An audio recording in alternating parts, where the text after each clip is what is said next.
Hi guys. So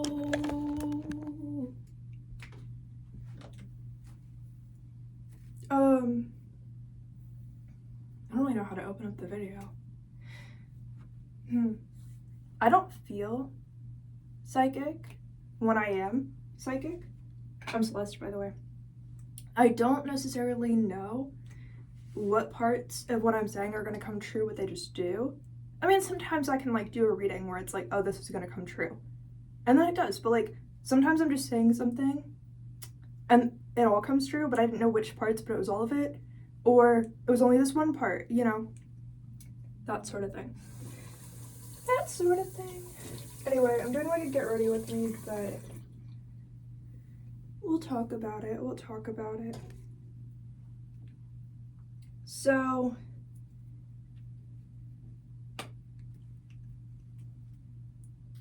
I'm in Florida because, you know, when I unintentionally do predictions, it's really just because I kind of know something, but I'm like, that doesn't mean that I know that it's gonna be like true. So I don't always talk about it because I'm like, well, why would I just go out there and say the craziest thing ever and then it's not true? It's not like a believe in yourself thing. It's like a don't warn people of obstacles that are not real, you know, when you're not sure. And I'm just not sure a lot about that. So I'm like, I would keep it to myself, wait and see what happens, even if that means losing people being like, oh, you're correct. Because I don't really care about people being like, oh, you're correct or you're not correct. I mean, I think it's a little bit shameful to do a prediction and then it doesn't come true or something, but like, I'm not really looking for like people like, good job, like you were right, you know? Like I'm almost not looking for that, I guess. Not that it's bad, I think it's great. I think that's fun. Like a fun long-term plan is have people be like, overall, you were pretty much good at that, you know? But like if you're bad at it and that's the end game, that's fine too, because it's just like kind of fun, I guess, is how predictions feel. But then when they come true or don't come true, yeah, you kind of, I'll explain in a second, but yeah.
So I guess what I maybe mean to say is that no matter how psychic you feel that you've sort of like been in the past, that doesn't mean that everything is going to come true. So when you have sort of like a prediction of something, it doesn't mean you tell people. But then when you don't tell people and it does come true, you're like, oh, so I was right, but also how do I even talk about that? Because now it's more weird, but it was already weird. Anyway, I know it's gonna sound weird, but I had this thing very recently, so this is like not even like whatever. You're gonna get what I'm saying. Basically, well, you're not. So like events that are very like second dimensional in nature, like they're really dark events that are kind of like the ones that hit like the global news or the ones that hit like the news that gets a lot of views. There's something where you can like string them all together and predict what the next one is, even if the crime hasn't happened yet. But again, I'm still working on the like technology to be able to do that. Like, it's not like, it's like 3 days ago I kind of, you know, worked on that more, but like, you get what I'm saying. It's very like new, so it's like I don't really know how you would do that, but like I know that sometimes I can kind of read into like what the next one is, but like it's not like, basically because of that I was saying to myself like there was gonna be so like, which and also like the ones that I see and find out about, not just me but like, you know, it'll be like the ones that have like hundreds of thousands of likes and views and whatever, but of the ones that I've seen, basically I was like, oh, like hitting some of the news, there was that axe murder in New York. After that point, I knew after that, I was like, okay, yeah, so there's gonna be something with cartels, and then there's gonna be, what else did I say? Then I said something with bombs, like bombings, but it wasn't like specific to the United States at that point, you know, it kind of like, but I was like, okay, yeah, like the one random, you know, that person died, and then after that, it's gonna be like, and then after that I said like, oh, like airports, like somebody is gonna be like very like vengeful about airports, but there's a problem where like not everybody can like fly. So that's kind of what takes you to like, I guess, not to get like very dark, but like basically like sigils can be like put on like a individual person so that like their spirit guides can use that to decide what flight they're going to be on. Basically, if somebody's flying, their spirit guides already know, depending on the level of the spirit guides, right? Their spirit guides choose like the flight for them, even though they're it's just how it works. Like your spirit guides like choose the flight for you, so you kind of can't end up on a flight that's like not meant for you. But that sounds like disturbing, but it was sort of like, I don't know at what point, because again, it was like 2 days ago. I was like, I'm not gonna say something about how somebody, like some area of the world could be like bombed or something. I'm not even gonna read into that because while it happens, I was like, but like false alarm, you know what I mean? Like I wasn't gonna, and that was just like a couple days ago, like I was like, or like right before it started, basically like a couple days before it started, I was like, well, I'm not gonna like, I haven't been doing anything for like a week, so like theoretically like it was just a couple days before that, but like they kind of run together, but you know what I mean. But yeah, it was like a couple days before it started, but I was like, yeah, but I'm not gonna read into like, and some of them sort of like come together. Like I didn't know if the axe murder thing was a part of the Mexico thing, you know, and I was like, probably not, but like, you know, I was like, okay, like I'm not gonna like, that's part of it, is when they string together, it's because something feels like it's in common. So you can predict the next one with what it has in common with the previous one. Like global crimes. If you can find out what the next crime has in common with the previous one, you can predict that one. So that's how it works. You just have to be able to predict and accurately know what the next crime in the global sequence of events has in common with the one exactly previous to it. So if you can do that, then you can do what I'm doing. But it feels impossible, even if you're the one doing it, but like, you get the point. If it can't come true, then you're gonna be doing exactly what I'm doing, where you're like, oh, so maybe I knew, but like I wasn't gonna say it because why would I be able to predict what the next crime has in common with the previous one because it hasn't happened yet? But like, you get it. You get it. You get it. So, did I sort of predict the Mexico cartel thing? Yeah, I guess, but not really. Not really. Because, you know, when you're a psychic, you also have other ideas that you're maybe open to. Like, I was just thinking about random people that I've met, and I was like, oh, well, like, have they ever been to Mexico? You know, like, before the thing, and I was like, oh, like, they've never been to Mexico. Okay, what about this other one? Have they ever been to Mexico? No. Okay, well, what about this other person? Have they ever been to Mexico? I was like, why do I care if they've been to Mexico? Like, what does this have to do with anything? Does that make sense? Do you get it? I was just like, okay, I've never met anybody who's from Mexico, but we don't see any reason why, like, I don't know of any reason why it's like about Mexico, you know? I don't know, guys. I mean, I've met people from Mexico, that's not what I'm saying. I just mean like the short list of people. It was like, okay, like 8 people randomly. I was like, okay, those people haven't been to Mexico. But like, what does that have to do with, like, you know? It wasn't like every person I've ever met of all time. But I don't know if you know what I mean. But I was like, okay, yeah, so, you know, if the bombs happen somewhere, I mean, it's the Middle East, it's Dubai, but that doesn't mean I was ever going to associate it with the airport, because that would be terrible. And I'm not racist. But because of that, that was what the next one was supposed to sort of like globally have something in common with, was making people like afraid of the airport and like think of 9/11 and all of that. And so, you know, whatever. I mean, it's not happy news. But yeah, it was supposed to be about how like allegedly not everybody could fly or something, I don't know. So, I don't know what causes that or doesn't cause that, because maybe it's not gonna happen. Again, hopefully. So, but that's also like, you never want to feel like you speak something into existence and then it's terrible, but I don't really believe that like I do that or that other people do it, but like I feel like you can feel like you did, and in hindsight you can think that you did, and I think that would be awful.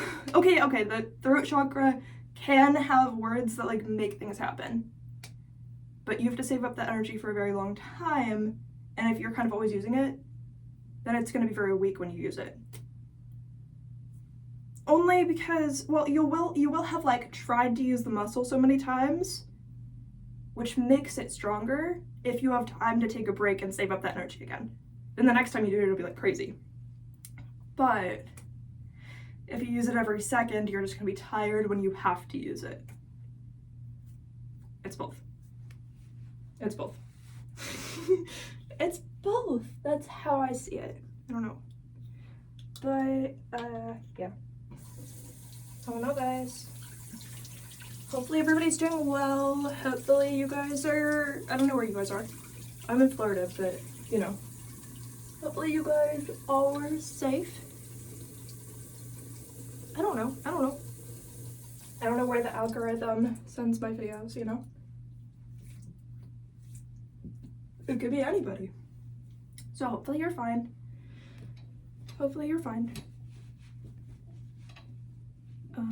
Yeah. But I didn't know how to like address even starting the video, because I was like, how do you say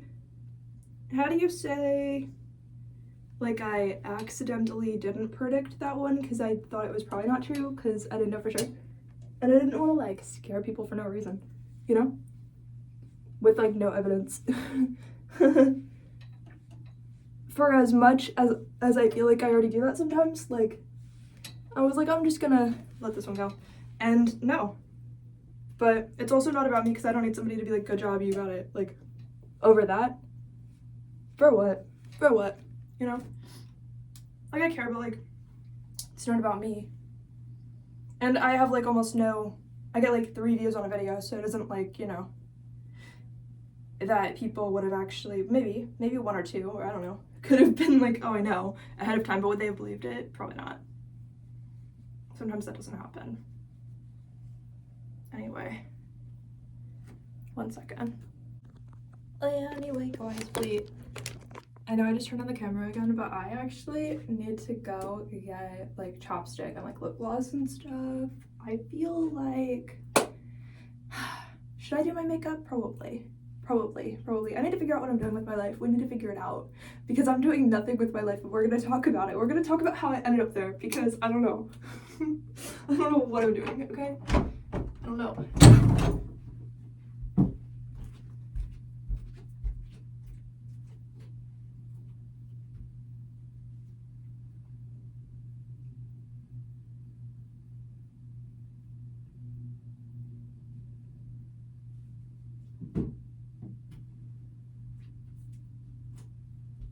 You know what? I went to go get chapstick and lip gloss, but guess what's, I didn't put anything in my pocket. Guess what's already in my pocket? All of those. Do I have it? A normal chapstick? No. I'm gonna go get the normal chapstick. What? Oh, and a water bottle.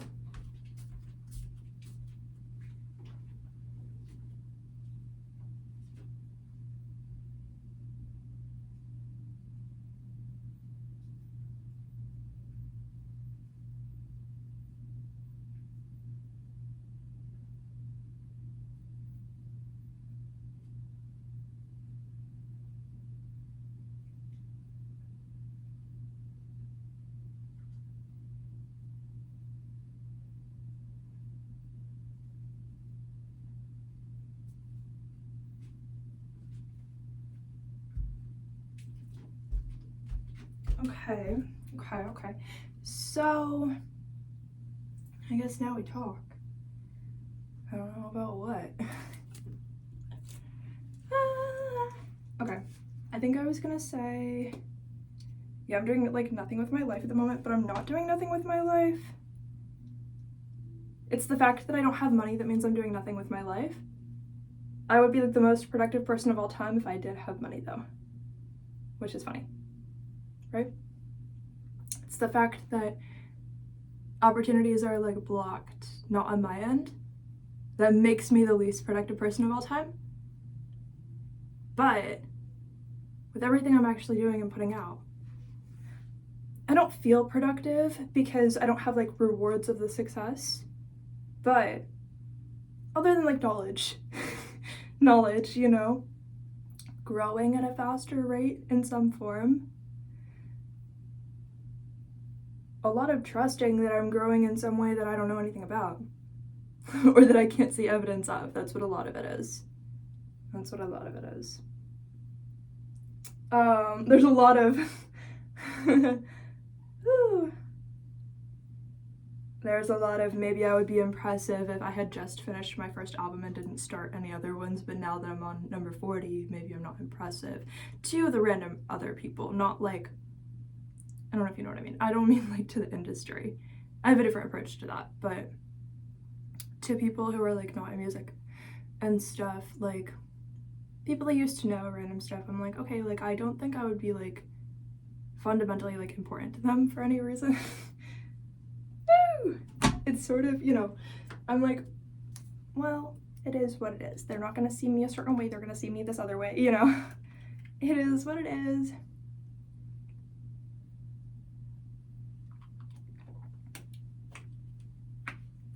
I don't know. It's hard to be psychic when you actually just have a lot of creative projects you're working on because you have some dream and then you write a song about it. And then it's like, well, the dream didn't come true or anything, and the psychic idea didn't come true or anything because it was a song. But also a lot of them are negative, so it's like I wouldn't want it to come true, but like, you know what I'm saying? It's sort of, not to be like it clouds up you have to be like, that's a good way to put it. You kind of have to be able to say, I know right now what's going on so much that I don't need to use like my third eye for it. You know what I mean? like all of my like higher chakras can be completely just working on the project. Like I know what's like going on. You know what I mean? It's like I'm not but what am I doing with my life? I don't even know what my next job's gonna be. I don't know why we associate on the planet money with how much we're doing, because that isn't fair and it isn't true. How much work am I putting out all the time? A lot, but like it's so weird the way that we associate who's considered successful. It isn't based on an amount of work. I don't know. Well, I think an individual's belief system probably has to change. Like, for example, for me, like I have to over time see the value of my work as something that matters, which is so sad to say because it's not that it doesn't. It always did matter to me. And if I had gone viral on my first album, I would be at the level of the people who see themselves as that level of important, in the sense that it was sort of handed to them and then they didn't have to worry about it. But like I have to work on still seeing it as important. I don't know. It's weird and it's backwards. And it makes me look at the whole planet like, then does Earth even matter that much? Because clearly, I mean, I know there's other planets and people can like upgrade and leave and stuff, but I just mean like in like a sad way. It's like, can't be me who doesn't matter if I just did more work, you know? But now I have to work on like my energy in that way, and it's just, it is what it is, but it's always about how somebody else is going to be universally just more important forever based on only what they were born with, you know?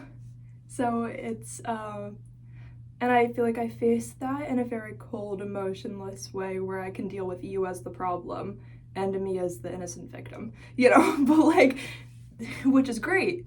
It's great because that's what that is used for. To be like, well, if you're fundamentally so much more important than me that you get all these opportunities, then who's going to defend me? I'm not going to face that with so much empathy and emotion for you as the person who's taking up things that are also mine. You know, like, that's not how we're about to do this.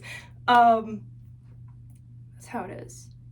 But it's, you know, the personal journey. And that means that I'll be so much less important to you in so many ways. And I know, and it's okay, because, you know, you were gonna need some kind of reason to believe in me. And you were gonna need it, like, proven. And then you were going to remain the innocent party even when you're the one who causes harm and stuff. So, do I really want that? Not really. Do I care about you? Not really. I don't know. Maybe. Like, so, it's a little hot in here, but, you know, whatever. I'm just having fun. And I think in moments like that where you look around and you only see evidence of other people being more important than you and you don't see anything that you can use to like add value to yourself because you only see sources of it being like taken away further, no matter how hard you work at it. For me, just remembering that, like, how would I say it? Like, if my soul incarnated and chose this exact life path, this was the energy that I wanted around me in order to grow. And in order, it doesn't matter if the other people are growing, just that it's, you know, only me who receives the results of me growing directly. And it's not going to randomly get handed to that person over there just because I was growing. Yeah. It doesn't get randomly handed to like a family member and not me just because I was growing. It doesn't randomly get handed to like the neighbor's dog just because I was growing, you know? It doesn't randomly get handed to like a horse just because I was growing. It doesn't randomly get handed to a stranger just because I was growing. And if an opportunity were meant for me, I'm the only person it could be given to. It's just that there isn't one yet that's meant for me, which means a lot. A lot of positive and negative things, a lot of ways that I could grow more. But it's not like, oops, we gave it to the wrong one. Like, if it's actually meant for you, there's no oops, we gave it to the wrong one, you know? It doesn't matter how old I am at any point, because people have tried to say that. I'm only 23, but people I randomly meet places are like, oh my gosh, like, if you don't, like, get started now, they don't know how far along I am in working on stuff, but they're like, oh, but if you don't start now, like, no one's gonna care. Which is weird, because it's like they think I missed my ticket to being the victim on Epstein Island, which was not what I was hoping to get anyways. That wasn't what I was hoping to, like, receive. So I didn't really miss that. Like, I missed it, but I'm glad that I missed it, you know? Yeah. So, yeah. Like, okay, I wasn't there. I didn't want to be. You know? Like, I don't know. Yeah.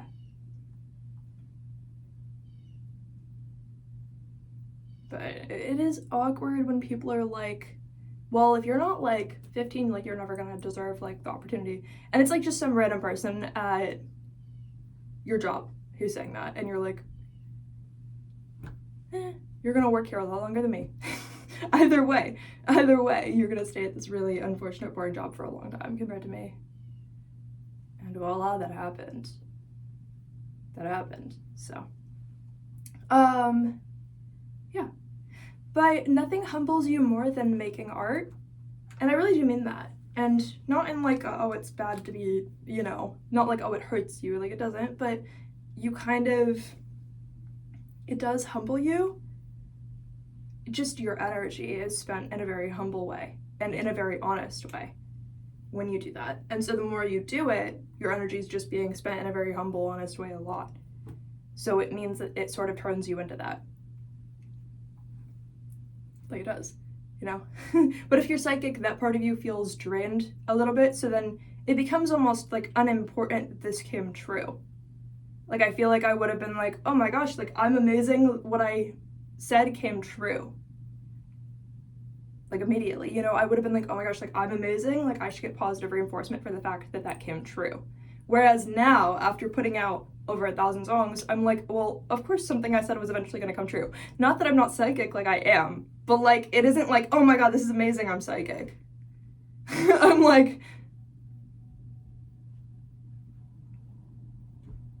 it actually feels like the opposite. I don't feel psychic. I just have things come true that I'm saying, but I don't feel psychic. I don't have that, like, I don't feel psychic, you know? Like, in the sense that, like, okay, somebody with an iPhone was gonna find out next week, so I'm not special that I found out sooner. I just found out sooner. But did I really find out sooner? I don't know. Because who knows when they found out, because somebody with an iPhone recorded it at some point in recorded history. There's a very big, like, time blur of, like, it could be factually true that I found out on a date on a calendar that's sooner, but did I really find out sooner if they also found out in any capacity? It's sort of, you know, so it isn't like, oh, I have good luck, I was right, or, which maybe somebody would have felt if they felt that they were inferior to me. They would be like, in their mind, they would feel that they're superior to me if they were at an inferior position. Which is cool. Which is cool. Because I was at an energy where I kind of would feel superior in a way when I say a lot of stuff and it all comes true. I'd be like, oh, whoa, I'm cool. Like, I matter. But I think also I needed that because it was the only source of that energy and that validation and that positive energy.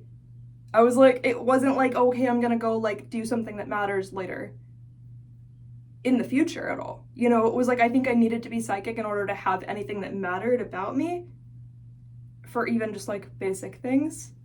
Like making my coffee in the morning, I'm like, or brushing my teeth, I'm like, okay, like I'm psychic, so at least like I have something going for me. You know, which I think sometimes abilities and gifts kind of go to the people that need it, in the sense of like, well, nothing was gonna be important about me.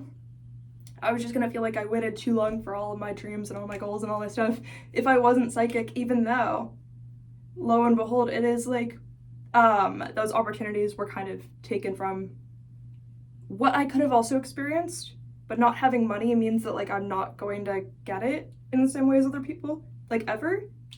Because, you know, you only record your first song once, you only record your first album once.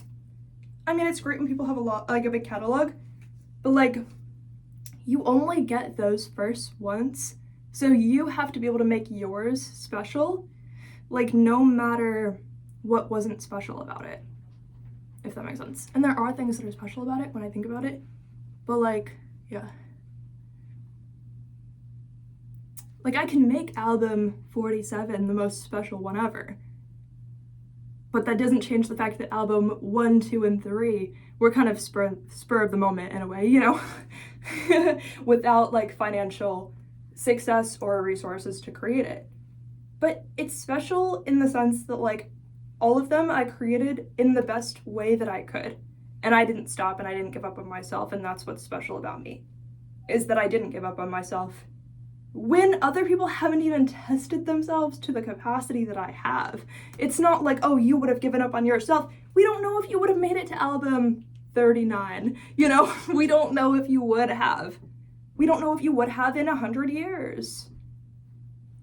We don't know if you would have in 100 years. We don't know if you have that much time left. So, you know, when people are like quick to judge on it, it's like, we don't know if you would have made it to album 1. We don't know if you would have made it to album 2. We don't know if you would have put out your first song. I had to put out like 3 or 4 songs before I even started my first album anyway. And then I did like a tiny droplet era before I started. But we don't know if you would have treated album 15 with the same respect you put into album 5. You know? We don't know if you would have still believed in yourself after some of the obstacles that I faced. We don't know if you're going to receive the obstacles. You know, for a lot of you, We don't know if you're going to receive the obstacles that I've received and then been forced to face. And it feels like you're pulling a sword out of yourself a lot, you know? Not fun. But you find very quiet glimmers of like, oh, this is kind of nice. You know, you really have to think on that. Like, I kind of have to meditate and find like the benefits. But I still do it because I believe that there are benefits. So I do kind of have the dry path of like this, you know, versus the path where you're kind of handed money or love from an audience in some form. But I get to work on the part that's just me a lot and sort of create this archive that I feel like I could get lost in, but this archive that the next song might get lost in and you might never find. So it's both. It's really both. It's really both. You know, when I put out the next song, I think about, well, what am I gonna do to make this important and stand out? You know, when I put out the next album, well, I'm using all that I've learned, but what am I gonna do to make sure this one matters in relation to all the others, you know? And to do that only 1 year into my career that isn't making any money, you don't see that every day. You don't see the amount that I've learned from this in just a year every day. But it's also like, what am I gonna prove that I've learned? I'm as psychic now as I was before, maybe less. Only because I don't feel like the excited validation for it. You know, it just feels like, oh, okay. The first time you drink water, you're like, oh my god, good job, like that's how you survive. After you drink water before, you're like, okay, like I just have to drink water. Actually, no, I think I give myself positive reinforcement every time that I drink water, more than I do for the album I put out and write. I think I'm like, yes, got up in the morning, I brushed my teeth just like every other day of my life. I think I'm like that a lot more than I am like, finally album 42, you know? It's like out, you know? I've written a whole album in a day. Yeah. You get to talk yourself up when you're not given the money and the followers and the fame of it, because you have to. The same way that when you're a psychic and you feel like you missed out on like all your dreams, you get to be excited about every like psychic moment. If anything, I'd like to get that back, but it might be like once I sort of regain some of the energy that I've already spent. I don't know. I feel like the Einstein here, it's like electric shock. I think where it goes, the psychic energy and the album energy kind of combines and just becomes like world building energy, but it sort of is received in a very like quiet way. So it's like you see something and you think about it for a second and then it reminds you of like something crazy, you know? But when you spend it, it goes away and then you have to wait for it to come back. But I still write when I'm burnt out and I still sing when I'm burnt out. I'll be burnt out to the point where I don't have a mind. I'm like, yeah, but the rest of me knows what to say. Like, I'm just gonna, or, you know, I have like a paper with like words written already, or like in my notes app, I have like words written already. In the journal app, I have like words written already. Like, I bet I could still go. Like, yeah. I think about it though, I'm like, okay, is that like life force energy that I'm spending? Am I just gonna like drop dead someday because I spent it all, or am I good? I think I'm good. I think I'm good. But like, yeah, I don't know. Well, what color do we want to do? Well, this outfit is kind of hot. Okay. Do we want to do a red for how it shows up on camera? Because that's really nice. This one I don't think shows up in a notable way. This one's like sparkly. I think we want to do these two combined. The red and the sparkly one. So I think it might be good. Oh wait, I didn't even do other makeup. Do I want to? Do we want to do like skin? I feel like my skin's actually hydrated because I've been like moisturizing my skin like ridiculously. But you know what we can do? We could just do like a toner. Point back.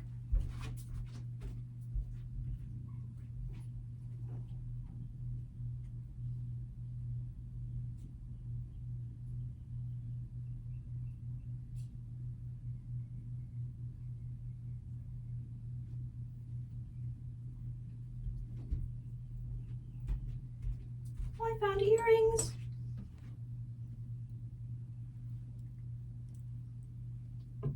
I found earrings. I have not enchanted my jewelry. I don't know if you guys know what that is, but I have not in like years. Because I kind of let it fall to the wayside. I think I ran out of olive oil or ended up throwing out that one because it was super old. I had one, like an enchanted olive oil, but it was like a big bottle. I don't know. But it was giving like, why is there olive oil in my like dresser? You know? But then I eventually threw it away, I think. Or ran out. I don't know. But not that I forgot, but I just kind of saw it as like, I have other stuff to do. I don't know. In other locations, I care about like beautifying energy. Where I am, I was like, the energy of the space before my spirit became like stronger compared to it. I was like, oh my gosh, like, what am I doing with my life? What am I doing with my life? What am I doing with my life? Like, it was like kind of attacking me, like the energy. So, but it sort of made me feel so unimportant that I had to focus on other things. I was like, I need to do something that changes me, not changes the way I feel about myself. Like, whoa, calm down. But no, I need to do something that immediately changes me, not how I feel about myself. Like, why am I gonna make myself feel better when I need to work on my actual self? Like, it was like all over. It was like all over. It was a mess. It was a mess, but you know, I knew how to handle it, but it was a mess. Okay, toner. And you're not supposed to leave this on your skin all day. You're supposed to just wash it off, but like I do. Oh, it's dripping everywhere because, you know, I've got my own issues. And some of them are, I don't know what they are. I don't really have issues. Like I said, I attacked the world from the perspective of myself having issues, but I couldn't really name the issues I had. So I was just determined to fix whatever was wrong with me. And there was nothing ever wrong with me because there was never anything actually wrong with me. The concept, you know, I think when I was younger, I was told I was like lazy, but it was based on nothing. It was based on being weaker than the energy around me. And then not having money and not having other people see talent within me and be like, oh, like, keep going, that one, you know? That obviously didn't happen to me. Yeah. So, like, you're not lazy just because somebody else's actions don't really hold up. You're not, like, lazy because of that. Like, that would be weird, you know? You don't really blame the self for, like, somebody else's opinion of you, because where does that come from? Them. Like, you know. But I still do this thing where, like, other people's energy I just think is mine, like, around them, and I think a lot of people do, because a lot of people don't even know it's possible not to, or that it's possible to, because they don't even know energy exists. But for me, even though I know energy exists, it takes years to not see the person in front of me's energy as mine when I'm around them, but it's not. It's theirs. So, yeah. I just reached the capacity for finding out how unimportant I am so I can build that back up. And we'll see what happens. No, like, every time I think I've reached the capacity for that, we go farther and crazier. But it is what it is. Again, I spend so much time being like, well, why am I in this exact place in life then? And then I just have to remember, like, if I put myself in this position, it was for a good reason. Well, not because I know, but because, like, I knew when I did it, you know? And that, like, someday I'll know again. But I find inner peace so much that no matter how much chaos will be around you, it'll still be there. But you have to really block out everything in your life to do that. But again, I kind of have what some people would have wanted. Why? Because people save up in their lives sometimes. I picture just to buy like a tiny house somewhere and completely like turn off their phone and just be by themselves, just like meditate, create art. Like, a lot of people's life goal is to have a small place they don't leave for a long time. Why? Because there's more magical purpose when you're only focused on yourself and you're not doing anything. It's the not like a lot of people like it's mainstream, I guess, but like, you know, a lot of people are like, oh yeah, but if I had this tiny little place and I only like, maybe for them they're like, if I only did yoga and like I just drank a lot of water and ate healthy food and I didn't do anything, which maybe I don't do everything on that list, but it's not my list, you know, but like my version is like I do what I do. I don't know, but yeah, I don't know, I totally see it as like, so if I were on this like retreat, like just a spiritual retreat with like restrictions and rules and like you're only allowed to do this, you're only allowed to do that, you're not allowed to do that, like I would end up in the same position that I'm in now, but I would only think I'm bougie if I had money for it. It's the validation you can give yourself because the opportunity to give yourself validation is what's handed to you. I'm creating the opportunity to give myself that validation. And it's been hard, but I will have earned it and it won't be so weak that it can be taken away from me. For some people, when they receive it, they'll be so weak that it'll be taken away from them over anything. Over like one hate comment. That's you, you know, or oh, they're canceled. Well, is that even a thing if you really worked for it yourself? Or is it a thing if like nepotism and randomly going viral because of ads or something gave it to you? If you earned it and the audience knows you earned it, I think they care more about you as an individual because you've offered them so much more. I'm not saying try to get canceled, but like, you know, what could you imagine? Like, I don't even, for some people, first of all, they're smart enough that they would actually be able to explain themselves, but also being canceled is less of a thing when you work for it for years and years and years and you can prove it. And you can prove it, that it wasn't just handed to you, because people want to take down the ones who it was just handed to. And they still have all these issues they didn't work for because it was all handed to them, you know?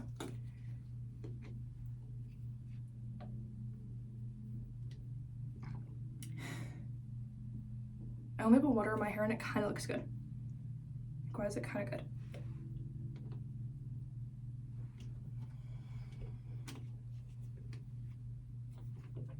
All right. Oh, the family of all of these lip glosses is going with us. We go in places, dude. Ooh. I'm only holding you by the phone case. Wait. My phone case is kind of broken. Not actually, but like, I'm like, don't put a curse on me where my phone fully breaks just because I said that. No, like, okay, you're balancing right now in between a banana and ramen. Let's switch things around. Whoa, the banana was real. Okay, wait, this is holding up the other side of you. Okay, if you didn't know, it would have worked. Because what you don't know can never hurt you. What you don't know can't hurt me. Okay? What you don't know can't hurt me. Okay? I'm not wearing nothing under it, but... Okay. See, now you can see it poking through. That's hilarious. Energy, dude.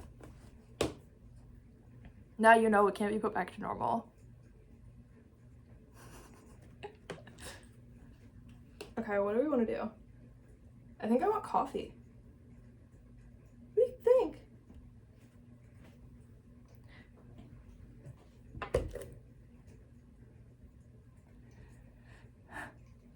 I think, romanticize your exact reality, even if it means pretending that somebody else would have wanted to be you, even though there's nothing about you that they would have wanted to be.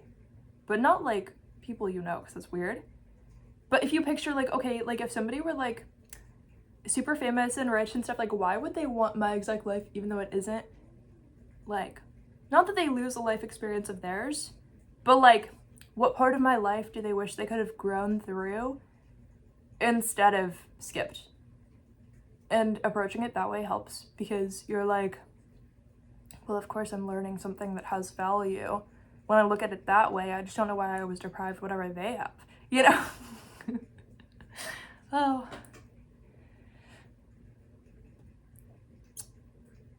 Yeah.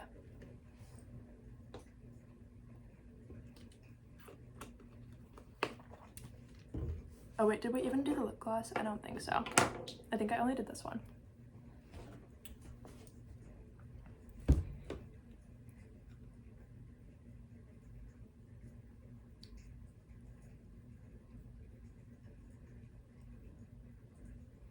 Again, you can't even tell. It's just the subtle sparkle of it for this one, but.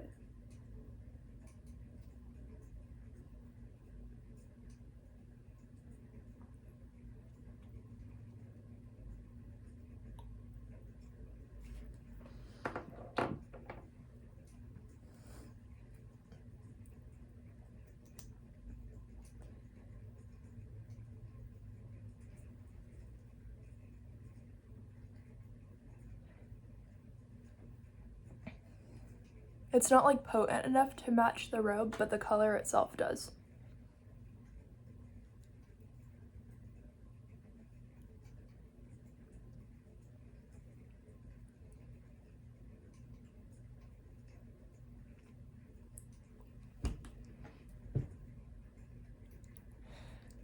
I make like an ugly face. You guys are like, oh, the Sora content is real.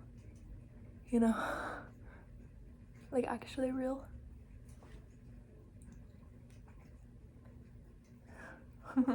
Because it makes you look uglier, you know? Like a lot. But yeah.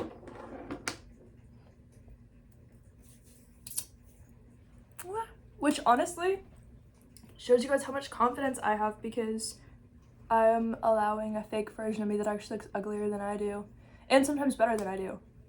I don't know which one is a greater test of confidence, because when you put something out there that you know you don't look like, you can pretend all you want in your mind, you know? But like at some point, you're like, okay, I know I don't look like that. I know that like if I did, my life would just be better. I could feel what that feels like now. And like now I know, you know, like you kind of, I don't know, you just know. You're like, yeah, so if somebody sees that, they're just going to know, and they're just going to be aware that I'm the lesser version of what you just saw. But it still looks like me. So like now it's like ruined for you. Like now I'm like ruined for you, you know? Because now there's nothing you can really romanticize or see as like good, because now you've seen what I could have been. So it's like ruined for you, because like what I could have been, you know. I actually used to have like issues for real though, because I would even see representing like a celebrity in some way as like it ruins me, because like to you, because now you see what I could have been and that's not what I am. like I was always gonna be like the ruined like version for you. So, but I don't really see it that way now, because I just see us as like separate people. But I saw us as separate people back then. I just saw you as somebody who was going to like judge me that way, like a lot. But I was like 5, so I kind of worked on it. I kind of did good. I kind of worked on it. Also though, it's not like I was allowed to represent like celebrities when I was a kid. Like my parents wouldn't let me like, I don't know. We even went to like the store once, and there was like Hannah Montana stuff everywhere, because it was like in that era when I was like 5, I don't know. And you know what I mean? So my parents were like appalled that there was Hannah Montana stuff everywhere. I didn't even know who Hannah Montana was. I was like, I'm watching Curious George, like I don't know who Hannah Montana is, so I don't know why this matters. But they were like, oh my god, there's blonde wigs everywhere, and like they're just trying to market to kids like Hannah Montana, like you should be like Hannah Montana. They thought it was like trashy, like they thought like the Bratz dolls were like really trashy, like I wasn't allowed to have those, I could only have Barbies, which is fine, but like they kind of had like a harsh interpretation. So then I kind of had like the same harsh interpretation of like, well, it would kind of ruin me if you saw me take the blonde wig off and now you know it's not real, you know? Like so we had different perspectives on it, but they totally saw it as something that would have ruined me too if I ever put on the blonde wig. So oh, I think we've perhaps all worked on that a little bit, but I've worked on that the most in the sense that, like, I don't see that as something that would ruin me. Like, I'm like, okay, I can have multiple personalities or something. Like, I can just look that way if I want. Like, it doesn't actually have to mean something that bad. It doesn't have to mean something that bad? What? No, if I was only a kid, but, like, I could have literally, like, died for it. Like, I don't know why. Like, but over somebody else doing it. Somebody else wearing the Hannah Montana wig, because now it ruins me that I'm not the one wearing it, because I was a little kid with, like, the most narcissism that I was born with, so I'm glad I worked through it. You can tell that I worked through it. But what was wrong with me? What was I born with? So many problems. Existential problems. Seriously, though. But, like, weird. But, like, why would it wouldn't ruin me if you're wearing the Hannah Montana wig. But what if it does? Because now other people are gonna know I could have worn the Hannah Montana wig, but I didn't, and you did. Like, it doesn't mean anything. But it ruins me that I'm the one who's not wearing it. Now they know that blonde hair exists, and, like, that's gonna ruin me from your perspective. Because now you see what I don't have that I could have had. I'm just glad that I don't see it that way.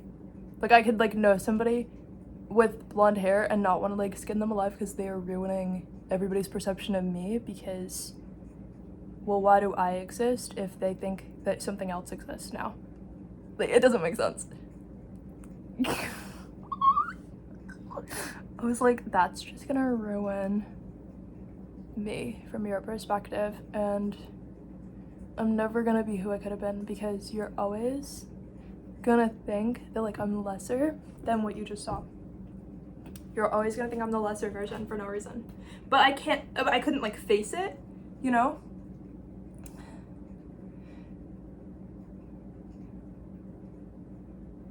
If I exist at the same time as celebrities, like, it kind of ruins me, because you know what I'm not that I could have been. That doesn't work. It doesn't make sense, you know? Oh, but if somebody's personal brand is somehow an extension of me and how you see me, then you're never going to be able to identify, like, the difference between us, and you're never gonna know, like, who I actually am as a person, because whatever you're projecting onto me clearly has more value, and now you're never gonna care. Like, I had so many, how was I born with all these harsh beliefs? And people want to say you cannot be born with, like, narcissism. Like, nobody, like, killed me, you know what I mean? I was not, like, murdered at birth. Like I truly just, like, had all these beliefs, like, on my own. But my parents did too, so it wasn't weird, but they didn't culture me that way. They didn't say to me, like, you need to know why you can never wear a Hannah Montana wig. They didn't say that. I wasn't, like, in a cult, you know? But I heard them talking about it, and it triggered me to want to die. Not because I wished I could have the Hannah Montana wig. I didn't know who that was. But I didn't want you to have it.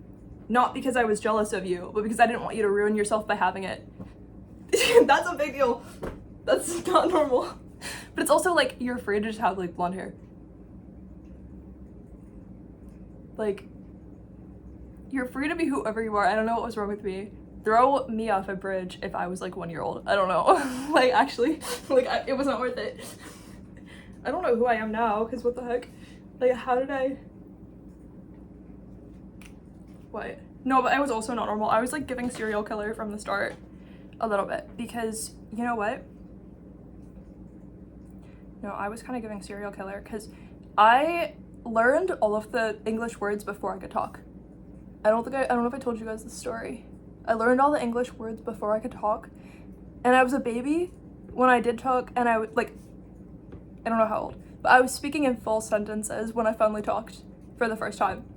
Because, like, a serial killer, like, I learned all the words and I just waited until I felt like talking. Like, until I needed something from you. Like, it was weird. Like, I didn't, you know, you wanna know why? Infant me, inside of myself, I said, literally, not like spirit guides, like consciousness, like my voice, like talking out, like I said, I didn't, like, delusionally, like, I didn't hear the words, you know what I mean? But no, seriously, I said to myself, as a baby, I said if I stop talking and then I stop because I'm, like, insecure, like, they're gonna think there's something wrong with me, they're gonna judge me, and I don't want them to see me like that, like, it's giving like, I don't know what, like, I wouldn't want them to see me that way. Like, they're gonna think I'm inferior if they see me that way, like, as if I haven't learned to talk yet.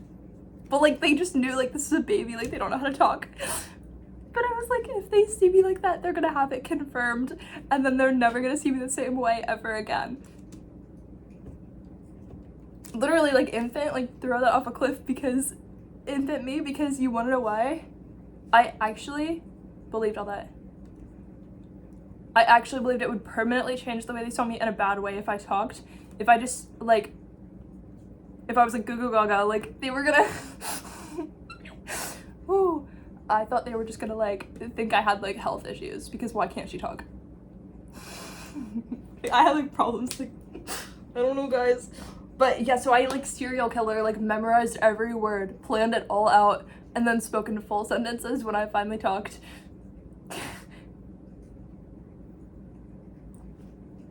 Like, I knew words for a long time before I talked, I didn't try to pronounce them, ever. I was just like, fingers crossed I'm gonna do it the right way the first time, or they're never gonna see me the same way. Oh.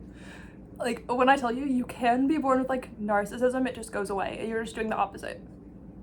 Like, when you are, like, several years old, it starts to go away. You start to have, like, fun experiences and it goes away, you know? I think you can tell I'm not, like, hopefully you can tell I'm not like that, but, like, whatever, we all have insecurities, but why was I the most insecure baby and it was based on nothing? Nothing caused that, like, nothing can cause that type of thought pattern, you know what I mean? Like, they're never gonna see me the same way, like, I'm gonna be ruined, like, you're a baby. Whatever, I needed to come back because I clearly had some problems. I don't know what I thought it was. Oh, but I also thought it was like the 1800s or like the 1700s or 1600s. Like, I didn't know what time it was. Like, as of time of day, but no. Like, I didn't know, like, what year it was. Like, I didn't know. I didn't know it was the 2020s. I didn't know not 2020s. I was born in 2002. So I didn't know that, you know. I was born in 2002, so...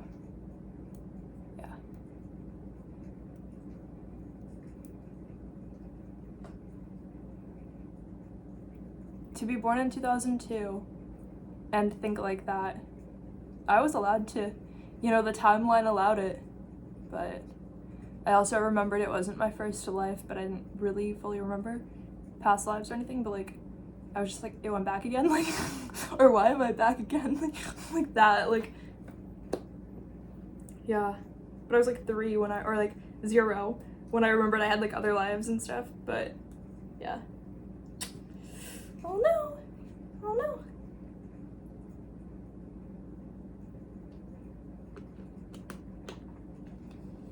So weird. So weird. Anyway, let's make coffee or something, I don't know. Okay, wait.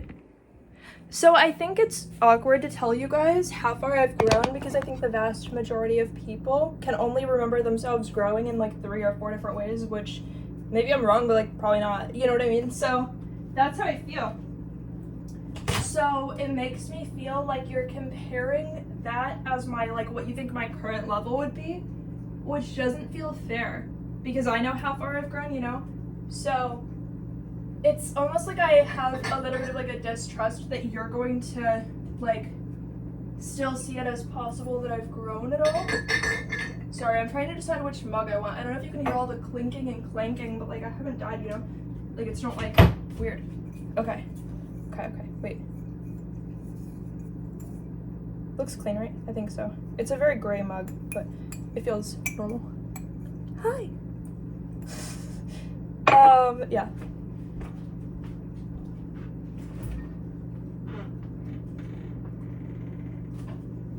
Oh, I don't need more water in here. It's full of water.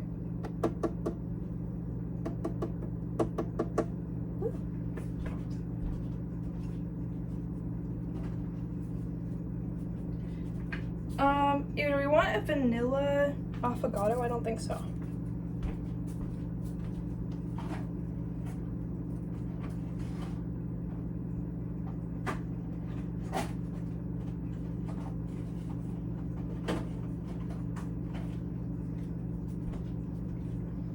Caramel biscotti? I think so. I think we do. Okay, wait. We've got to do the science. Do you guys know about incredibly rare science that you've never seen before? Wait, can you see it? Okay. So that goes here. It's full of water. And then that... Wait, I didn't even put the cup there. No. Wait, that was weird. Okay. It's okay. I'm just stupid. Alright, and then... Okay. And then we decide we want 10 ounces for no reason, because I don't know if I do, but we just start.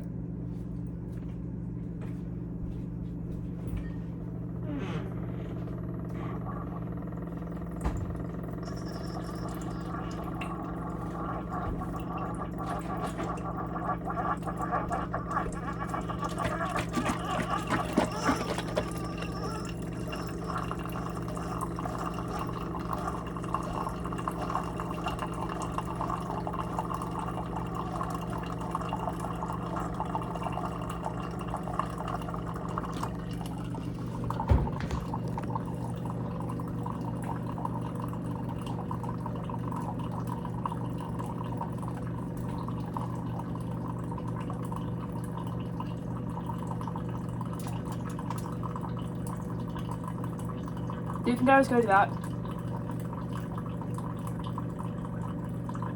I wasn't going to. You have no faith in me. Wow. That was a dirty pan though. Not that dirty, but like crumbs from someone's pizza or something. I don't know. Oh. You're forgetting about science. You didn't even manifest being over here. You didn't try that hard. Oh, wait, look at the technology. I love little lights. It feels special. Oh. Okay. Toasty, warm. Okay, we go places. Wow.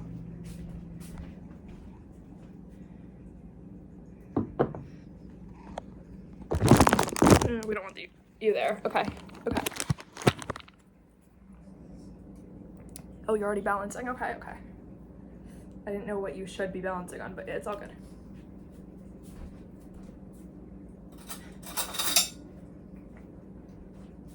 We got a spoon for all the spells.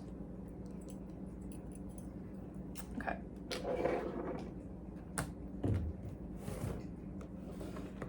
Honestly, when I think about how much narcissism I had when I was like a child, I kind of miss it because it was kind of like an addictive like energy. Does that make sense? Like I kind of, like that's what I've been like my whole life outgrowing, so I already don't have that, but like I'm very many years removed from that because getting yelled at for all kinds of stuff as a kid might have been my fault because my chakras were probably attracting that kind of energy. It doesn't mean you should yell at your kid though. But if you have like very closed chakras, the whole entire world and all the people get like excited to help you to open them, but that doesn't mean it's gonna be in a fun way, so it's gonna be in like a terrible, awful way. But I shouldn't blame myself. But like, when I remember it, I'm like, okay, like, so what? Like, what if that kid is like quietly having like weird thoughts and but like, but they're being polite, like they just attract that kind of weird energy. But that doesn't mean it's fine. I was yelled at like crazy stuff that didn't make sense, or over crazy stuff that didn't make sense a lot when I was little, or I felt that way. So it made me really think about like the kind of person I was, and then the narcissism went away when I was like little, It faded away. But, I remember like certain years, like it was already gone by 10. So at some point, it started to go away. At 7, I still had all of that. Like, not all of it, but like some of it. It was like halfway gone at 7. But then it was fully gone at 10. So I probably started around 5 to like try to not have some of that when I think about just time ratios. Or 4, maybe not 4. No, not 4. Because I know 0 to 4, I had a lot of really heavy energy. And I was like a tiny old lady. Like, I would even say to my mom, like, I didn't want to play with the other kids because, like, they just have, like, sticky, like, hands or, like, dirty hands. Like, they never wash their hands. But it's like I'd never met any other kids yet. Or, like, barely. So it's like I made up the idea that everybody my age just had, like, dirty hands. You know? Like, I just made that up. And fully believed it. And I would tell people that. Like, adults. I would just tell them that. But, like, it wasn't based on anything. Because it wasn't like I saw a kid, like, pick their nose. Like, I made that up. And told people. But they were like, whoa, like, this kid has, like, wisdom. But, like, I was like, based on what? Like, it was weird. It was sort of, like, reversed, but for me. But, like, yeah. There was stuff to work on. But it's okay, because, like, look how far I evolved. Like I said, I was, like, fully gone by 10. By 15, I was, like, people would still say, like, you are, like, weird, you're awkward, but I would just respond in, like, a humble way, basically, and still be nice to them. So I almost had, like, the inverted, like, I have to be nice to you even if you're mean to me, you know? Like, a lot. And so I sort of, like, then had to, like, balance it and figure out, like, doesn't mean I'm perfect. Obviously, I have flaws. I have a million flaws. Everything you see of me is a flaw, though. Probably, you know? But I just have to know that and, like, embrace it and, like, not associate it in a bad way. So, like I said, like, I feel like at least I have outgrown that, so I'm like, I incarnated for a few reasons, as I talk into the spoon like it's a microphone, but I've incarnated for a few reasons. But I did a lot of them, so that was part of why when people were still mean to me, even after I worked through it all, I was like, should I even be alive? Because I was like, what if I could go somewhere else and have more fun now that I've already worked on that and I don't have, like, a narcissism, you know? Like, I saw it as, like, well, there's other planets, so I was like, well, if I can, like, channel the energy of other planets, like, then they're real. So, but I also had a lot of mentors and help when I was an adult who taught me about stuff, and you know what I mean? Or I had a lot of help with it, you know? It wasn't, like, a million people, but I had a lot of help with that also when I was already an adult, but, like, to overcome even more and learn about magic and stuff. But, so, obviously that's there, but, which, a million times grateful, you know? But, like, it's weird to even, like, see that as a part of my past self, or, like the person, you know what I mean? But I think also when I changed my name, like, I had to let go of the last bit. I was 20 when I changed my name, but I had to, so when that happened, I had to let go of, like, the last bit of, like, the world kind of being about me, I guess. Like, I had to, like, work through a lot when that happened. Even though I already had worked through a lot, I had to, like, there were some ways that, like, I could have a lot of self-control to make sure I was always nice to people, but it doesn't mean that I felt every emotion of that before the switch, and then I was able to really embody the positive emotions and the humility, and not just, like, I was able to have so much self-control that I could act as a humble person before I felt all of the emotions of it. And so I could, like, never mess up, and I could always be a good friend and be a good person. Even though I didn't know if I always felt the emotions, I would kind of, like, I would test myself on it, but I would also sometimes not know if I felt that. But then I was able to, like, transition to actually feeling and embodying the feelings that I wanted to experience. And that was a really, like, hard transition to go through, because I remember, like, kind of what it took. But yeah. But I feel like I've really fully embodied that. Then making music, you kind of shatter, like, a lot of the beliefs you have about sort of what notoriety is in your community and where it comes from. Because it doesn't come from being so important that it just happens sometimes. So if you blame yourself, or if you would blame other people, or you blame yourself, then those are, like, really hard things you're holding on to, like, really heavy things you're holding on to. But you just have to remember everybody's kind of born with different stuff, and it's because they're here to work on something completely different than you. And find humility, but also know that for most of the world, it just comes from paid advertisements, and, like, a couple of people ever, like, actually just went viral. But, like, they don't have substantial real, like, fame or evidence of it if they don't at some point put out, like, paid advertisements. Because why? Because when you have money to put behind your business, it grows. And it doesn't mean that you have to like have some version of like narcissism with it, because in the sense of like, oh, well, why do they deserve it? You know, because they're not just randomly being given it. They're paying for it themselves with the resources they were born with. And yeah, like the money you worked for at your job, well, part of how you got the job, like the way that you were born and came into existence plays a role in that, because you were taught certain things in your life from wherever you come from that give you the opportunity to have that job, for example, or to be able to keep it. So it really does come from where you were born a lot of the time, and some of your choices, but like where you were born is like most of it. But you can't be like, well, why did they deserve that and I didn't, or like whatever. Or you also can't believe it's gonna show up for you out of nowhere. Because why do you believe you're so important? It's randomly gonna show up for you. Not to be like you can't be important, you are.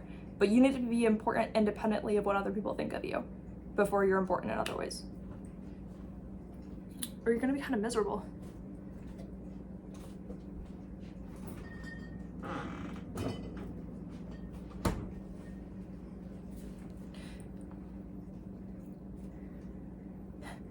And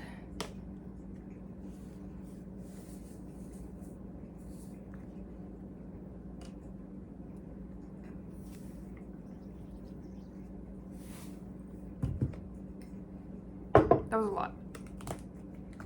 It's gonna be way too sweet. I don't know.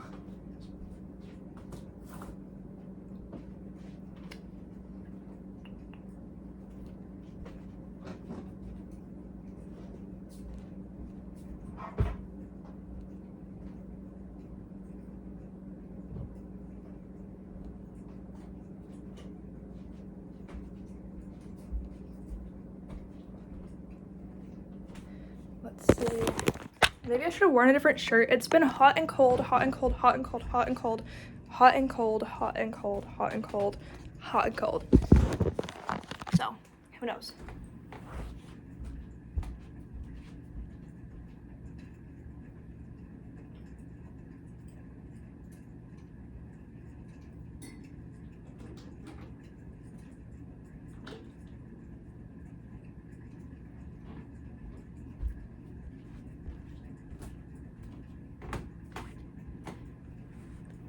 Ooh. I don't know if I should open the window. Maybe. Do we want it? I think we like the distribution of light. It might be different. Because this is good, but we'll see.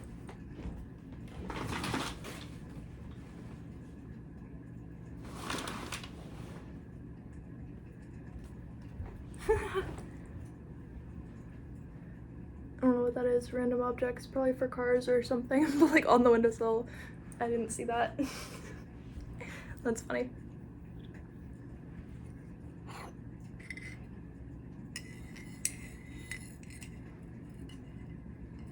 Whoa. Okay, I poured coffee on my foot.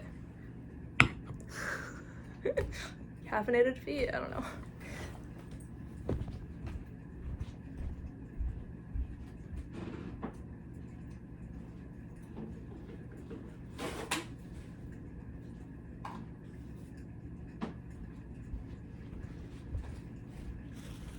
No, I have no idea why that happened. That's so weird. I'm clumsy. Not always, though.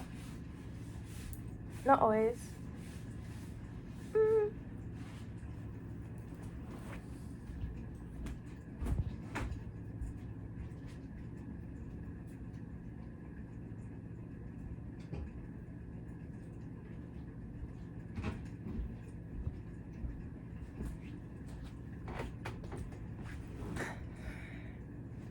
Something I still work on, well,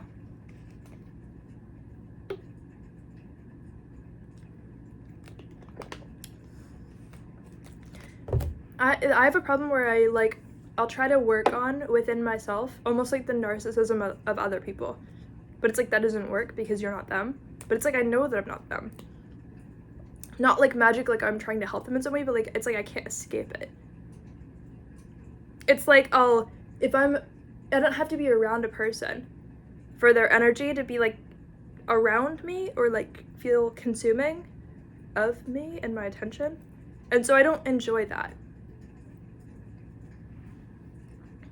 It's hard to explain, but I'll feel people's like spirits almost like try to grasp onto me with like weird energy of like and I think a lot of people have felt this. It's not just me, but like luckily in this incarnation we have phones and we have TikTok and we have YouTube, and we can find the people who are also having the same experience, and we don't have to be special for our magical experiences anymore.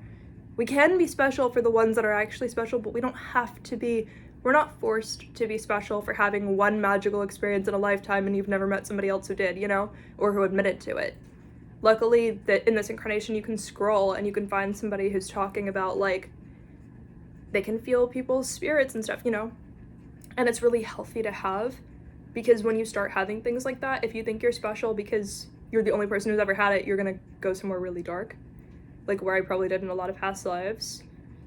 Yeah. But again, I don't know when I'm really originally from, because I was so sure when I was born that it was the 1600s, or sometimes I thought it was 1700s, sometimes I thought it was 1800s.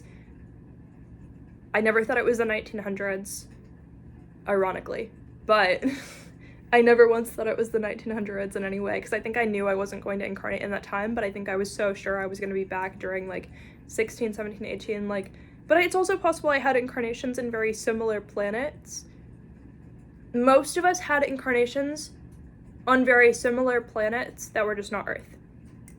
And I think you can tell because most of us did not sit here and be like, yeah, I couldn't tell if it was like ancient Greek or ancient Rome or something. You know what I mean? Like, I mean, how many incarnations have you had where like trains existed? When you think about it, probably a lot, but throughout human history, it's only been like a few hundred years. So you could have only had like 2 or 3 incarnations with it. Unless you died instantly, you know? So you probably didn't. I mean, there was sickness and stuff, but like you probably didn't immediately die. You were probably like older when you died and stuff. So, if you even remember it, you know, then you're probably one of the ones who survived. Yeah. Think about it. Most people incarnated like earlier on in human history had very short lives. Did you die as a 4-year-old every single life? Or were you maybe on another planet that was very similar to Earth, but you got to live to your full term? Most of us don't really remember being 4 years old on Earth and then dying as a lifetime, you know? If that makes sense. Most of us remember, oh yeah, like I was like 80 during that lifetime or whatever, you know? Like, a lot of people, I feel like, see it that way.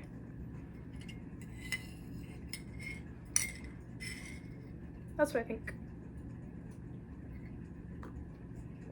Or how many times did you feel like you maybe had, like, a steampunk, like, lifetime in a way where it's, like, the technology of when they first built the trains and when they first created electricity, but there's, like, technology everywhere, but it's, like, weird technology. I think a lot of people had lifetimes where trains were involved, but they've had more lifetimes where trains were involved than would have been allowed on Earth during that time, because you were not incarnated as like 70 people at the same time. You were probably just you know? Like, you were probably just you during that lifetime, but you didn't die at like 4. Maybe you did. But, you know, not everybody died at 4. Not everybody who claims to have had like a past life where there were trains died at 4. Or it doesn't have to be 4, but like, I feel like I'm saying 4 a lot. May the force be with you, I don't know. I don't know. Star Wars. But, I don't know. I don't know.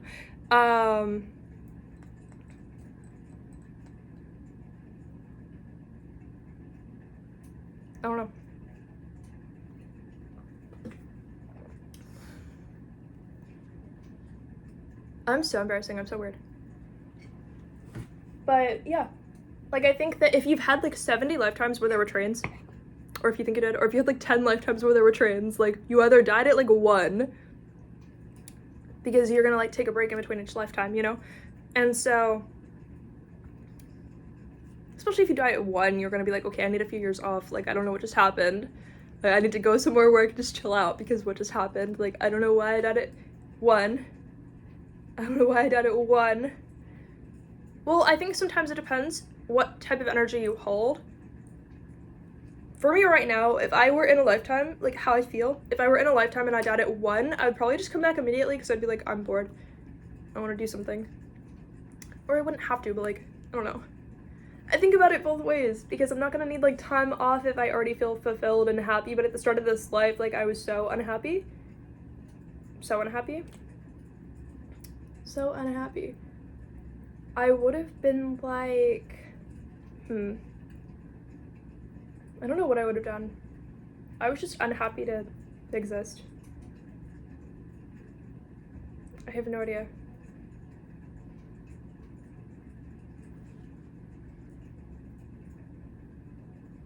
I was just unhappy. That's it.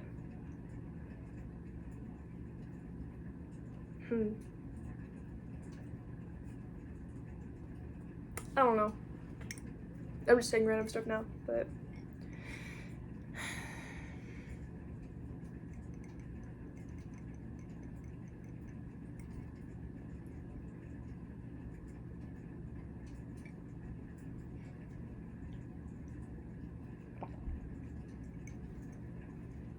I totally forget people like could possibly watch my videos. I just talk about what I want. Like, I remember in the sense of like, make sure this information feels accurate to you if you're like teaching about something, or remember that like, remember to represent yourself in the best possible way. But I almost disassociate it. Like, I'm not kidding. Like, if I had like 100,000 views, it would like wake me up. You know what I mean? Like, I have like the fog of like, yeah, but it's, I already know what I said. And I know what I said. But like, nobody was there to see it. It would have to be something crazy to like wake me up, you know what I mean? Like, I feel like weird. Making songs has made me feel weird now. It feels like a part of my consciousness is in it. Like, say this is the song, it feels like the actual lip gloss inside is like my consciousness, and it's almost like trapped in there to like perform a certain way every time that you listen to it. But I've also looked at YouTube videos really interestingly lately. I've actually started to see them like at some point in time. I swear a YouTube video could start talking, but you didn't unpause it, but it's talking to the you that's watching, and it's the version of them that recorded it at that level of consciousness, just having a conversation with you. It would be like if I, you know what I mean, randomly like turned to you while you're watching it and like said something, like your name. It's like I'm not saying anybody's name in the video, but you know what I mean?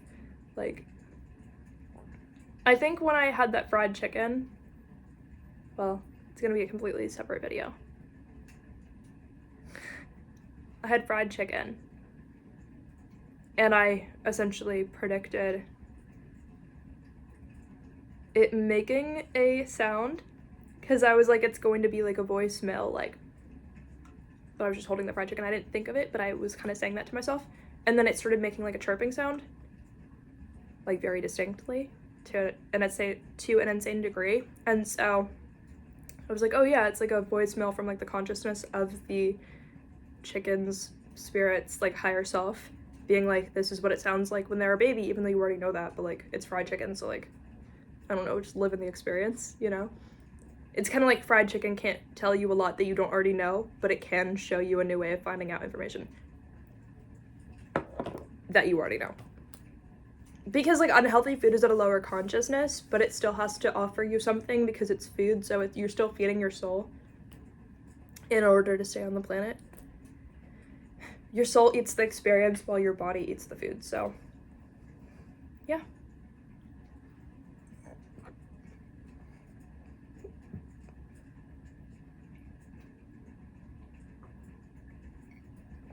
I love this video. It's going so well. Ew, I got like hair in my chapstick. How?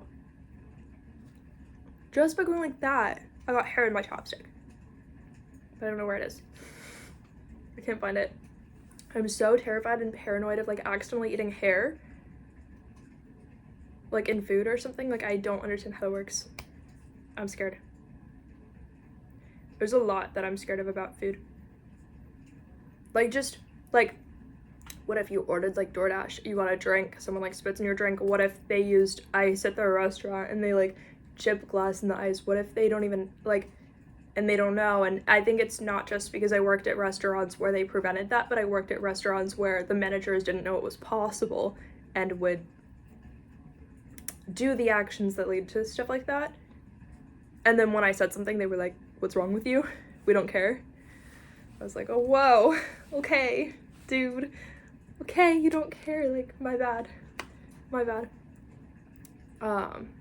Yeah. Weird, I worked at weird places. I worked somewhere where they would just bury knives in the backyard. Anybody was allowed to. You can bring your own plate from home, you can bring your own knife, you can bring your own fork, you can bury it in the backyard if you want to. There's just a shovel by the fence, and this is a restaurant, but there's just like, you can bring a glass cup from home and you can bury it in the backyard a few feet under for no reason and not tell anybody about it. Like, but it's like, why? What does this mean? There's a giant backyard. It looks like a backyard for a house, like the size of my backyard. Like, it's like fenced in. It's not like no one can see you, but like, it's like fenced in. There's a shovel. There's people that don't work here and who don't get paid, who can show up whenever they want just to wash dishes, and they do it, but they don't get paid when they show up to wash dishes. They just show up to wash dishes. If you knew somebody who like worked there, you were allowed to show up and wash dishes. But don't worry, if you paid employee or not, if you don't like the dishes you're washing, you're free to bury them in the backyard instead. It will just buy new dishes. You can bring dishes from home and wash them here, but if you randomly get tired of them, you can bury them in the backyard. Why are these the rules? Like, actually, why are these the rules of a real restaurant? So, that being said, I don't see it like I've seen things, because I haven't. I didn't see them do something actually weird. But I was always like, what if somebody just has like a murder weapon and they just bury it in the backyard because you're like allowed to? And like, like the fence is always unlocked even at night or something, you know what I mean? Like, it's giving like here's the shovel, like, by all means, like, it was just a little out there. It's okay. I don't think it made me uncomfortable. I was just like, why do I have like weirdly a lot of options here? Like, oh my. No, I don't know. I never washed dishes there though, which is weird. I think they saw me as like above washing dishes because I speak English, which is awful. But I wasn't gonna want to wash dishes, but I also wasn't gonna want to be a part of the confusing culture where you're allowed to bury it in the backyard. I wasn't gonna understand what's happening. So I almost let myself have like privilege because I didn't understand what was happening for real. I was like, I don't really want to be a part of why ever you're burying things outside. So I didn't know what to do. I have no idea. I don't know. It was like a fun place to work though in other ways. I don't know. When I was a server at Cheddar's,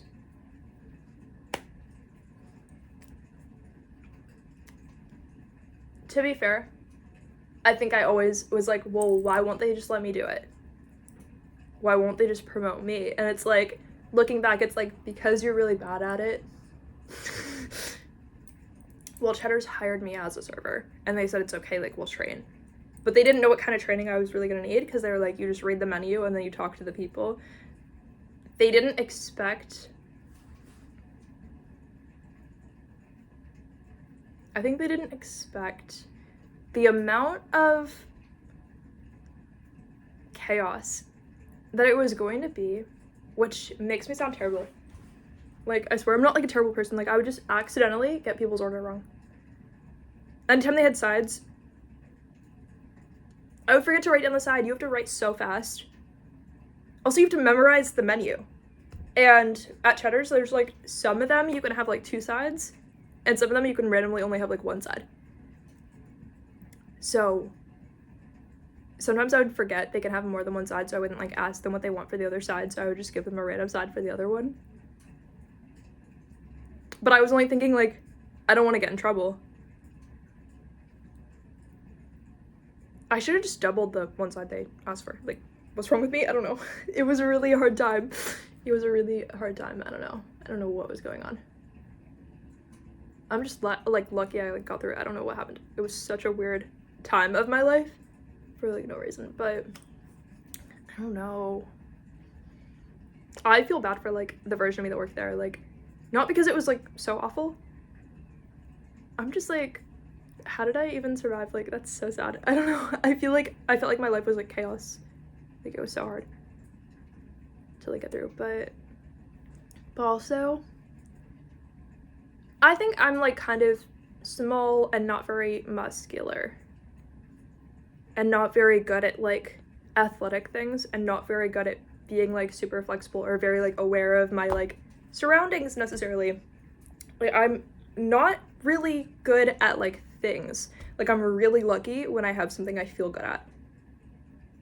If you're a server, there are food runners, but they're kind of, you know how at a lot of restaurants, or maybe you don't know, but a lot of restaurants have food runners that are for like to-go stuff. A lot. Or like they'll take something to a table, but it's like an appetizer or whatever you forgot, and like, you know. But if you're a server and you have like, you can be expected to carry like a 4 top, like, or like a table of 4 people, just like their dinner on a tray that's just like that big, you know what I mean? They're not even that big, so all the plates are hanging off the sides by like half of the size of the plate, and then you also have like random stuff in there, you know, and they kind of pile it up to what fits on the tray. And if you ask for help, it's kind of weird. They're like, don't forget you can ask for help, but like they don't mean it, you know. They're like, ew, why do you need help? Like, can't you do this? Like and so I felt like pressured to like bring this, to like do this all the time, like bring these like just trays with like stuff stacked so much. Like, I don't really know how to hold a tray that much. Like, I don't remember, but I think it was supposed to be like on your shoulder and then you hold it or something, but I was like stupid at it. You also have to have one of those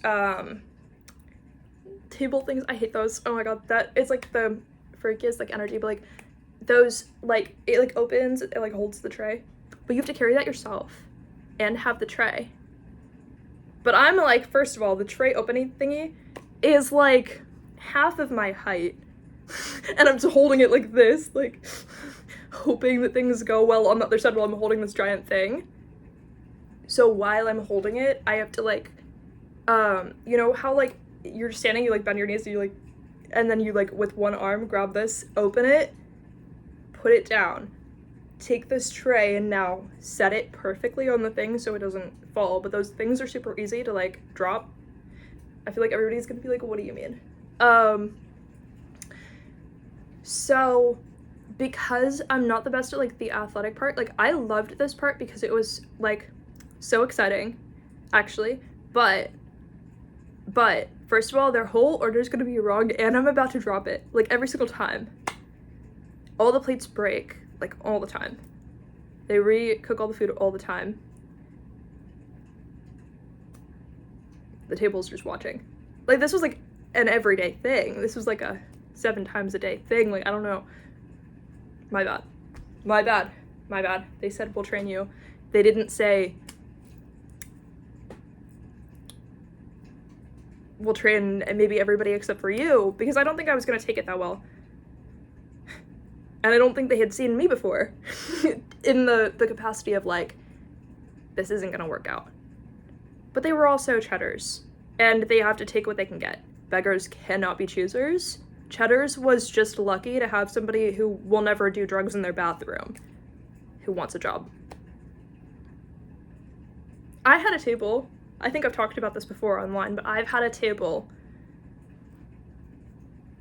This man, my table, okay, this man decided he wanted to cause a scene, but then he didn't know what to do. He didn't want to leave, so he called the police on himself to get himself escorted out. Actually, he caused so big of a scene, but nobody really cared. He was like yelling, screaming. He was freaking out. He didn't know what to do. I think he felt embarrassed, but he didn't want to just leave, and like, he picked up his phone and in front of everybody called the police on himself and waited for them to come get him.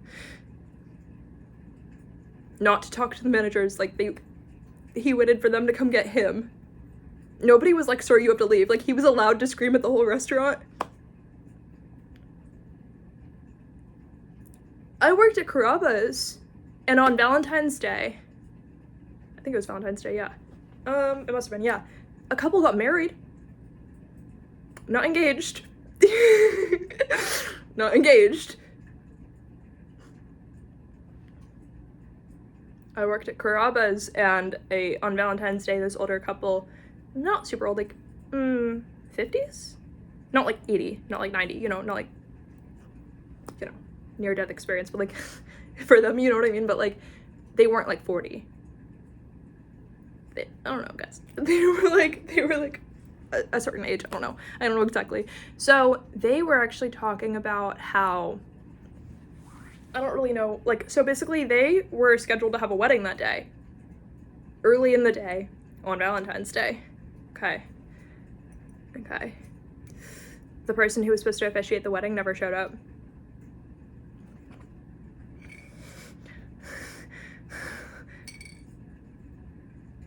They tell their server, the server tells the manager. Someone else randomly says they're, I don't know, they're like a priest or something, they can like officiate weddings. I don't know what it's called, but like, whatever that is, it was like the religious version where they can like officiate weddings. For no reason, they tell their server that that's a special talent they have. These people had sat down at the same time, but they didn't know each other. Not like same time, but it was like maybe 20 minutes apart, right? But like, relatively, like, what are the odds, I guess. It was giving kind of like what are the odds, but they were on like opposite sides of the restaurant. They didn't know each other. So yeah, they randomly tell their server, a different server, for absolutely no reason. That server randomly tells the manager. I don't know a lot about weddings, so telling the story is kind of weird, but like, the manager is like, "Oh, that's weird. The bartender is a notary," or whatever it's called. Like, they can like be the person who like signed off on it. So that's all they need is like the couple, the person who can officiate it, and the person who can like notarize it or something. I guess that's all they needed. And it was Valentine's Day, so the manager goes up to the table and says, "How much do you guys want to get married on Valentine's Day? Like, do you really want it to be like documented, like, on Valentine's Day, like notarized on Valentine's Day?" And again, like, they didn't bring like their family with them. They didn't bring like cousins. They didn't bring like a sister, like, you know what I mean? They didn't bring like their mom. Like, it was just the couple. Well, actually, they're old. Maybe they don't have a mom. I don't know. Well, maybe their mom could be like 100. I don't know. I don't know how it works. But, you know, they didn't bring anybody with them. Nobody brought anybody with them. It was just the couple. But they decided they really wanted to go up to the host stand and get married in front of like a few hundred strangers, which, great for them. And it happened. They just everybody just performed as if every single employee and guest in the restaurant was just like a scheduled guest of the wedding. And the show went on. Like, Carrabba's that day just became a wedding venue. I think, like, the couple getting married maybe got their dinner for free, and, the person who officiated the wedding got their meal for free, and then maybe the bartender got to take home something, but everything else was kind of just normal, except for the fact that everybody was a part of the wedding now. it wasn't like, oh, there's like bridesmaids and there's like a whatever and a whatever, you know, but it was like the rest of it happened. The party was on, I don't know. But that was good. That was an interesting, different experience, you know? I think it reminded me how much I just don't necessarily enjoy weddings, I guess. But it's like, good job getting married, I don't know. But I also don't like working at restaurants. But it's like, if I have to, I have to. It is what it is. It is what it is. I don't know. I kind of feel done with the video though, guys. I have other stuff to do. I'm actually trying to clean my room a little bit, but if I say it, it's like, we'll jinx it, you know? I don't want to jinx it. But I don't know. Maybe we'll have me in my room for YouTube videos in the future if I actually clean it. If it's like not weird, you know? But anyway, I love you. Oh, there's another thing I could talk about. There's another thing I could talk about. Okay.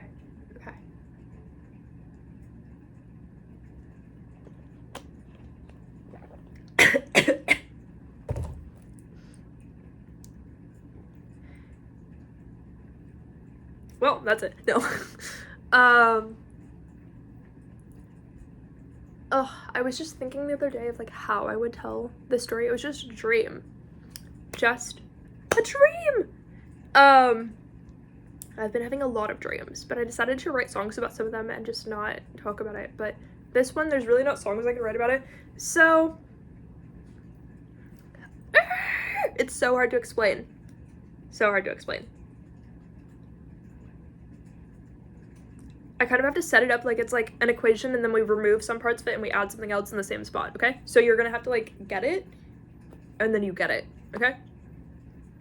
A lot of people will be left out of understanding, perhaps, because I know some people, if you talk about something and then you're like, okay, now change that part and that part and that part and then that's how it was, then like a lot of people can't picture it, but some people can really well. So I'm still gonna tell the story because it's funny and weird. Okay. Basically, picture, now it's not actually gonna be about food, but picture it this way, okay? We're gonna start it this way.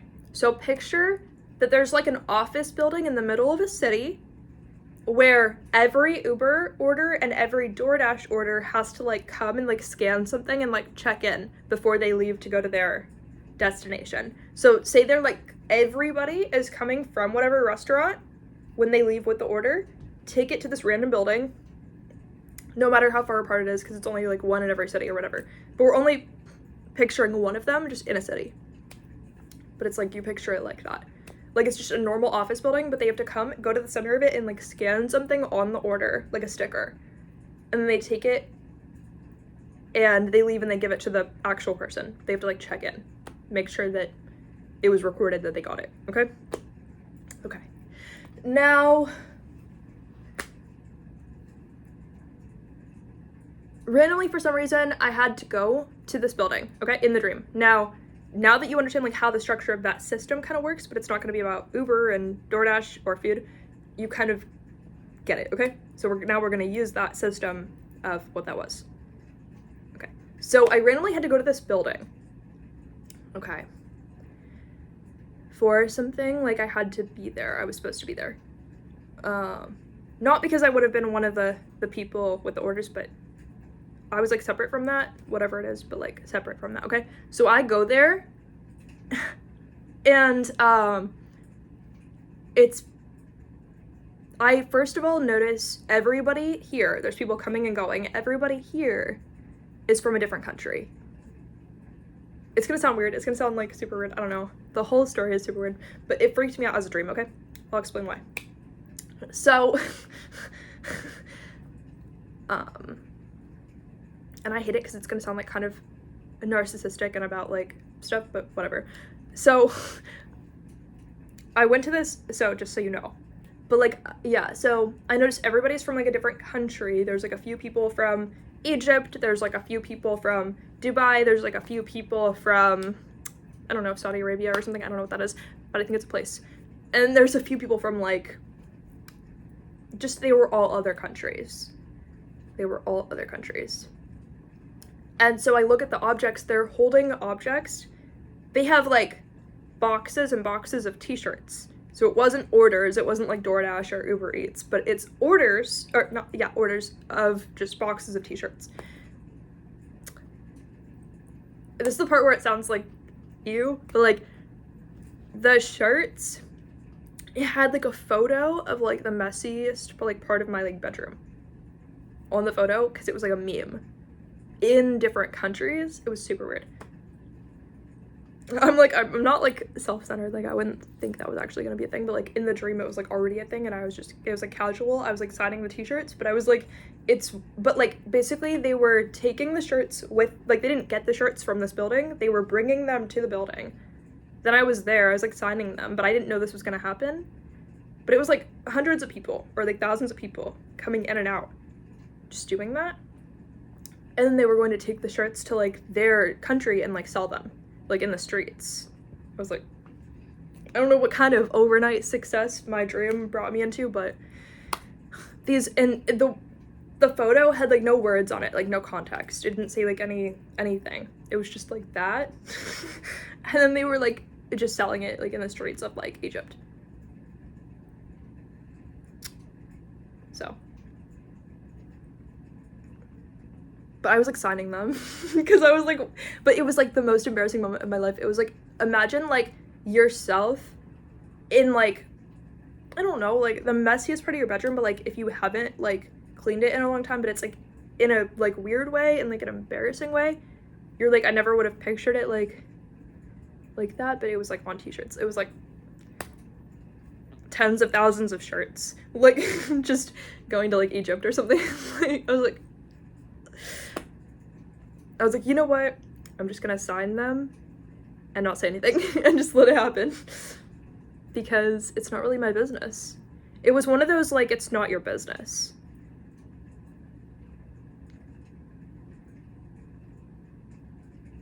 Okay, they have a right to do that. Like, it's not my business. You know what I mean? It kind of is like the humble perspective in a way. Like, it sounds like I'm overusing the word, but like it's the perspective where you're like, it's not like I'm trying to stop them. It's just funny to be signing a moment that's like the most embarrassing moment for me. You know? Like, it's weird to be like signing. It kind of puts into perspective, like, if somebody wants notoriety or success or fame, you don't choose what part of you is going to be famous, but you also don't really get to intervene when, like, just a random screenshot of something is going to be on someone's t-shirt, and it's, like, the worst moment for you, but now it's being sold in, like, Egypt. You know? Again, like, it kind of is.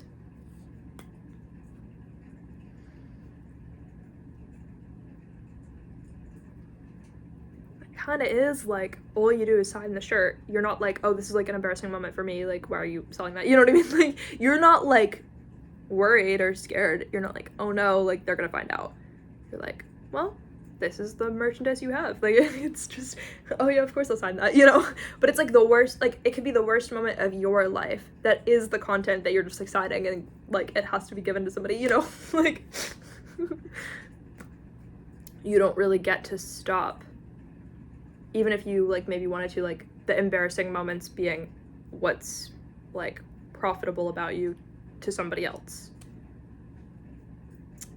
But it reminded me, like, if you don't want to be known for something, like, stupid, be less stupid.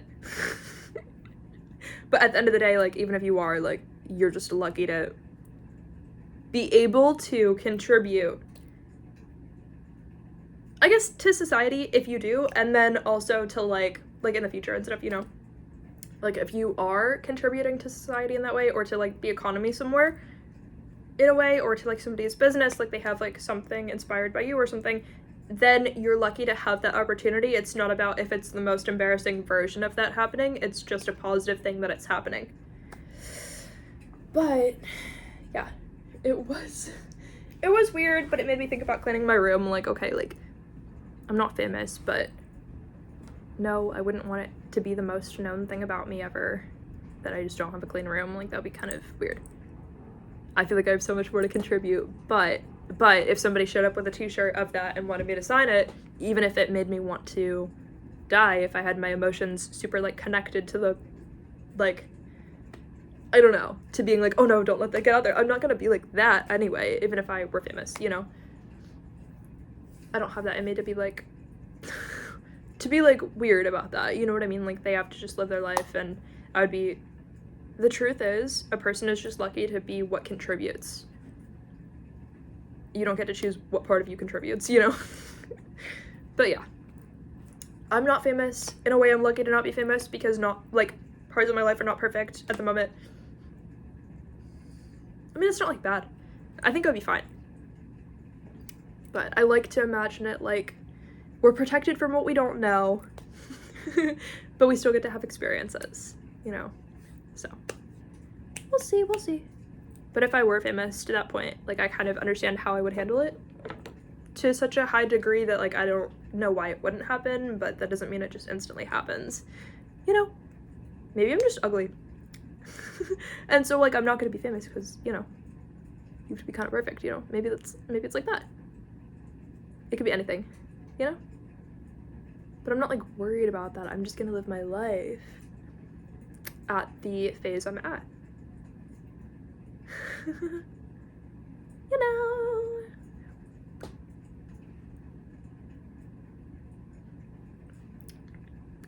Anyway, yeah, that was, like, the last story I wanted to tell you guys. But again, it feels like a weird story to tell, but I love you guys. I love you. Bye.